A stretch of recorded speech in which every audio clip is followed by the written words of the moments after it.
Gaetz, the biggest firebrand inside of the House of Representatives. You're not taking Matt Gaetz off the board, okay? Because Matt Gaetz is an American patriot and Matt Gaetz is an American hero. We will not continue to allow the uniparty to run this town without a fight. I want to thank you, Matt Gaetz, for holding the line. Matt Gaetz is a courageous man. If we had hundreds of Matt Gaetz in D.C., the country turns around. It's that simple. He's so tough, he's so strong, he's smart, and he loves this country. Matt Gaetz. It is the honor of my life to fight alongside each and every one of you. We will save America. It's choose your fighter time. Send in the Firebrands.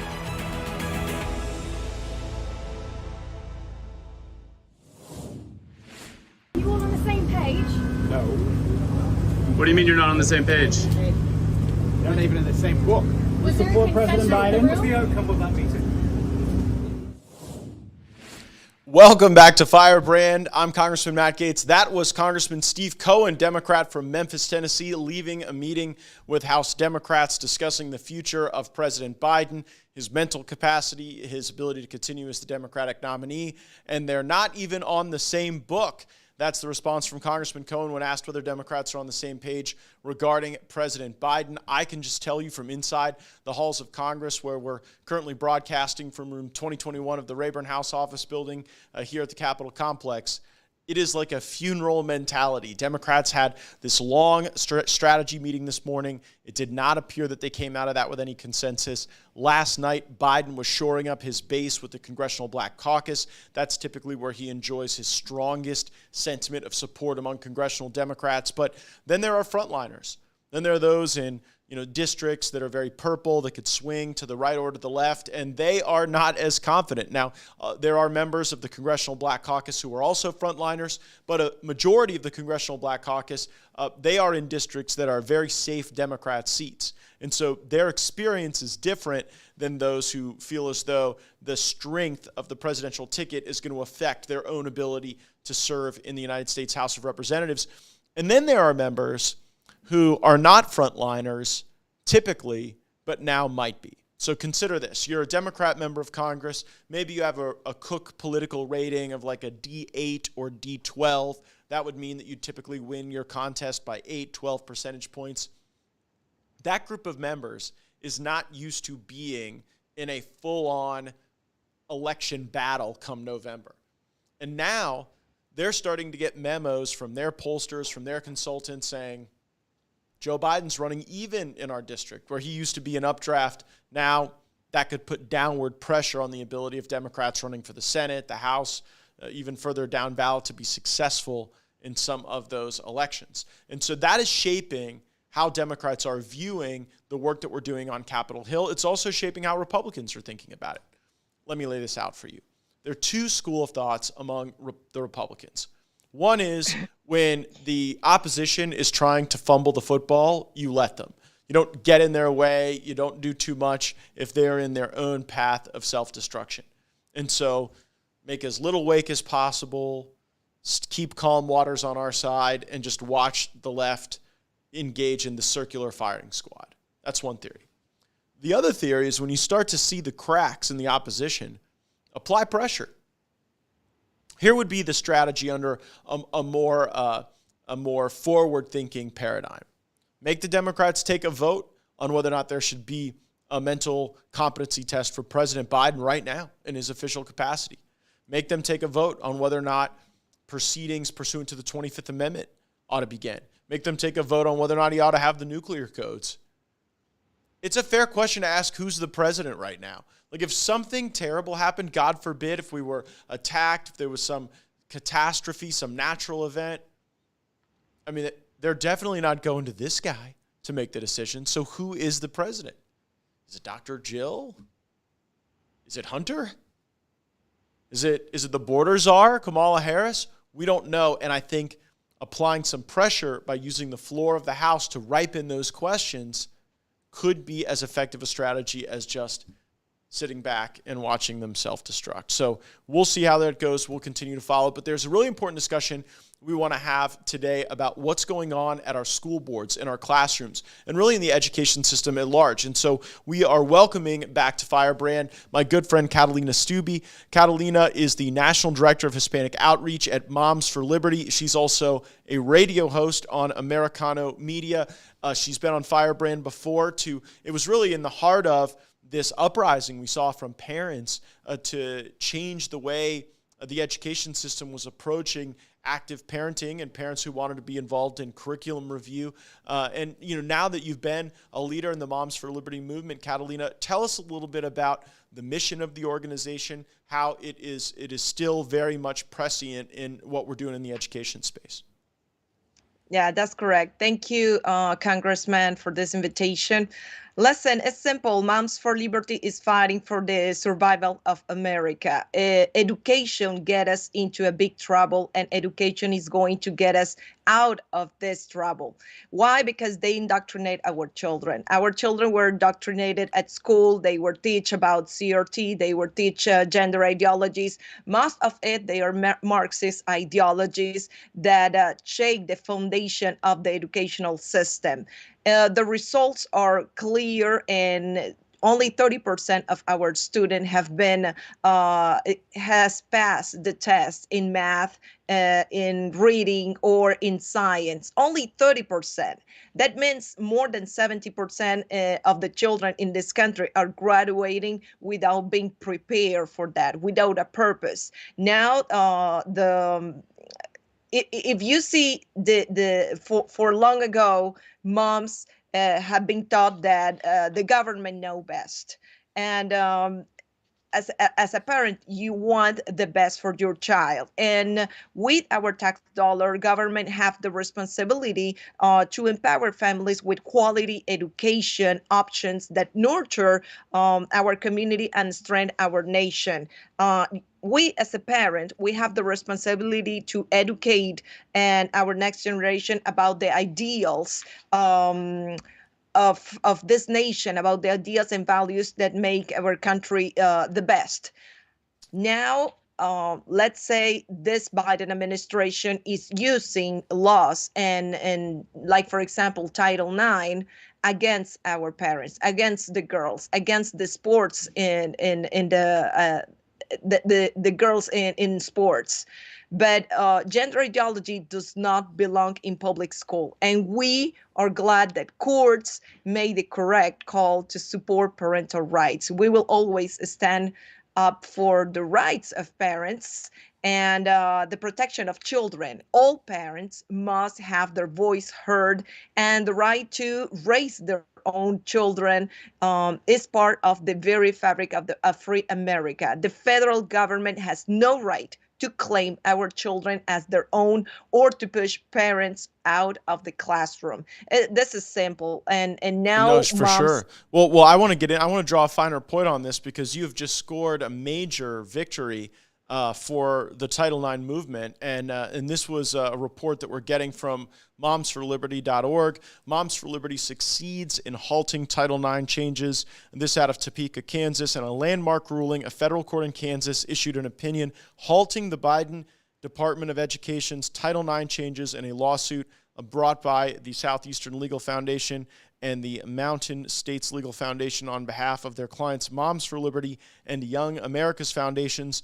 The organizations joined the states of Kansas, Wyoming, Utah, and Alaska, as well as other students and interest groups in challenging the Department of Education's blatant disregard for the First Amendment and for the rights of K-12 students. So for those who aren't parents but are watching, what's going on right now in girls' sports, and why was protecting girls' sports through the use of this Title IX litigation a strategy that Moms for Liberty pursued? Right. Listen, first and foremost, I want to say no child is born in the wrong body. Boys and girls are perfectly just the way they are, and gender ideology has no place in public schools, and your parental right do not stop at the classroom door. That's why Moms for Liberty is fighting for this, and that's why Moms for Liberty now is winning with common sense. It's pure common sense that no man should be allowed at the sports. Why? Because before this, the Title IX wrote in 1972 initially to protect women. It was twisted. Let's say it was by the Biden administration. It was used in the wrong manner when they remade the significance of the sex. Let's say any man that can identify as a woman, any man living in this fake reality of living in this fantasy of that it's just disguising as a woman, can just participate in any sport and take away all the opportunities for a woman and for a child that since the beginning of his life has been training hard every day, waking up very early to prepare to be a champion, to prepare to excel in sports. So for us, this was not only against the Constitution, but it's against the right of parents to direct the upbringing of the education of our children. And you've got a lot of agreement on that, Catalina, on the live stream. Jill Davis saying God does not make mistakes, and it's child abuse to tell a kid that they are born in the wrong body. You know, you mentioned the Biden administration and the Department of Education being one of the villains in this story, unfortunately. Frankly, if I had my druthers, we would just abolish the federal Department of Education. We would leave this power constitutionally to the states and to our local communities where I think it best resides. But I wanted to also ask you about other villains that you have to fight, as part of the Moms for Liberty movement. How do you view the unions? How do you view the textbook creators? Where should people be looking for some of the negative influences that you're looking to expose and root out? So this is outrageous that with our tax dollars are using indoctrination directly in schools from kindergarten until 12th grade, and even more, because we are now seeing how they use students in the university, in the college, and they are now converting to activists and defending even terrorists. So now our fight in our fight also were the inappropriate books. They say we were banning books. We are not the ones banning books, first of all. Second of all, we're not banning books. We're just saying that we should use the tax money dollar in a good way, just focusing on math, science, and the core courses. Why? Because no parent want inappropriate content, explicit content that even describe how to masturbate, how to even do an intercourse between two same sex. This is not sex education. This is a perversion from the left that is pushing this nationwide to our children. Now our children know better the positions in sex, rather than that they can name even the 50 states, or they can even learn about the Constitution of the United States. They cannot even name the 10 Commandments. So this is about education. We're focusing on education in academics, excelling in academics. And you started out our discussion talking about the goals for those competencies in reading and math and the basics. And, I wonder specifically how this Moms for Liberty movement has grown within the Hispanic community. You're the Director of Hispanic Outreach, and so there seem to be a lot of cultural values supporting the family, of supporting a connection to faith being rooted in the foundation of civilized society that would be very, very attractive. Talk about what reaction you have received as you've worked toward that outreach. Listen, for me, I came from Colombia, and I came from a better life, to actually be proficient in my profession and not to seen as my preference, sexual preference, or if I became to a party or not, or I belong to a party or not. just simply, when I came to this country, I saw the American dream, and I saw liberty, and I don't want to make the same mistakes that I made in our countries, in Colombia. So I see right now that Hispanics has a lot in common with Americans, but it's something beautiful that American teach me is how to work in a team, how to have a vision, because we can all become one, and then we can all work together toward one goal, and is basically life, liberty, and the pursuit of happiness. That we are all men created equal, and it's sad how every pillar of American culture now is under attack. And it's this Colombian girl that it's now defending the basics, in now even the basic of education in this country that I now choose to be my home. And I'm going to defend my home, as every single Hispanic or every single American will do with their children.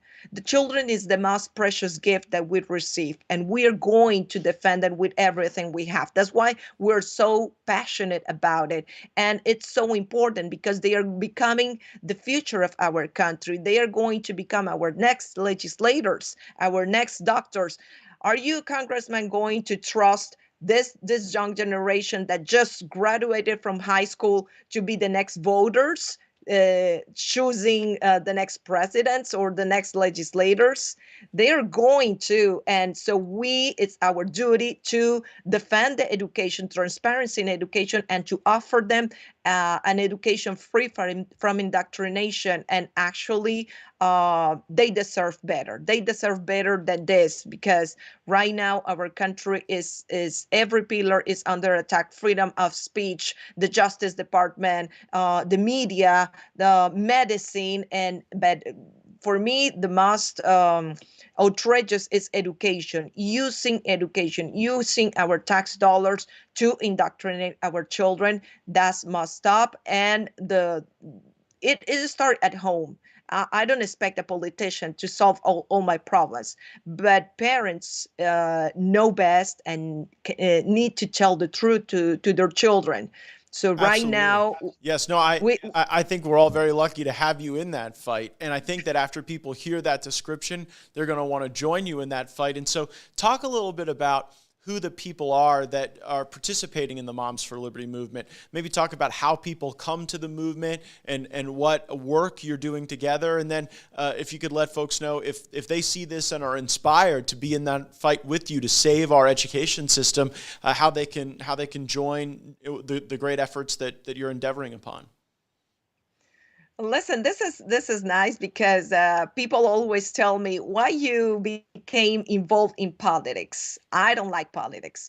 I'm a mom trying to raise their children the right way. That's it. And I think this is the common denominator of all Moms for Liberty, that we are just parents trying our best with our children. We want to that our children become a productive member of society with a beautiful purpose in life, that they just not in money, but helping our nation. And we're just simply going straight and focusing laser on education. And I think these moms can change the world, and they underestimate the power of a mom, because we can do a lot of things, and we just need a voice. That's why Moms for Liberty is unifying, educated, and empowered parents to defend the parental rights at all levels of government. Right now, when we won this battle against the Biden administration, against the Title IX, is the moment to join Moms for Liberty. Why? Because it's only for the benefit for the Moms for Liberty. And I think it's the time to fight for truth, and the children is now. So you must join. First of all, Moms for Liberty, become a member. You're going to be protected from Title IX and so on, and to get informed. Another thing, we are going to do a town hall in Milwaukee that is going to be with a lot of guests, including Governor DeSantis, including Governor Huckabee from Arkansas. And I think this is the time that we are just stepping up for our children and start fighting. Also join our March for Kids, also join the summit at the end of August. It's important, and hopefully you can join this summit, because it is where we train our parents, is where we awake our parents, and we show the reality that what is happening right now in the educational system. Moms for Liberty, the Director of Hispanic National Outreach, Catalina Stubbe, thank you so much for joining us on Firebrand. There are so many opportunities to be involved. We want to bring those opportunities to our constituents in Florida and throughout the country. Thanks for everything you're doing, and we'll see you in Milwaukee.